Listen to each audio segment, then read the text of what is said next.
Okay guys, so natay giayo karon nga cellphone guys. So kanina mo gud siya guys kay mugawas mo gud tong iyang murag this device is corrupted mga ana ba diri sa kilid, so ato siyang i-try og hard reset. So pag hard reset guys, ato rang pisliton ang power button ug ang volume down button, dunganon na siya mga 5 seconds. So muna siya mo gawas. So pagawas ato, syempre katong una nimo i-click katong English kay mga English ang manggawas nga mga language ana guys ting. Pag human ato guys, mo to i-click tong kuan. Kani ako magkung gisulay-sulayan ni tanan guys, akong gisulay online update kung kuan kay magbalik-balik ra magud siya guys, mabalik ra gyapon siya og gawas dito sa kuan kanang naramugawas gyapon tong naiyang corrupted ba. So i-try na pa nato ni siya wipe out kay ato yung ganahan unta nga maayo gid unta siya.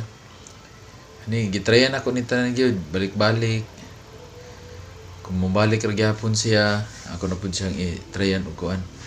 So di ko ni siya makaya og manual, ako ra gud ni siyang sulayan pud og paslak sa computer guys. So inani ra ni siyang mag-ayo tag cellphone, usahay di gid pud maayo inana ra gina.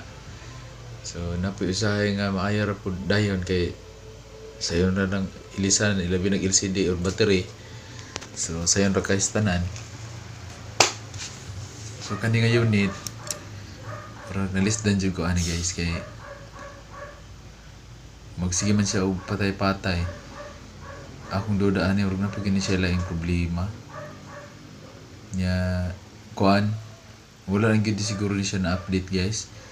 Muna nga akong i-recommend sa mga naay cellphone, bisan og kada bulan ka usos ka bulan iyong i-check ang yang updates kay para updated siya. Kay once nga dili na siya update niya layo na kay tanan, mag-trouble gud na siya guys, na siya mulag kayo. Pero kanigid nga unit akong duda pud ani wala ra gid ni siya na update sa tagiya siguro. Muna nga kuan siya nawala ra gid siya.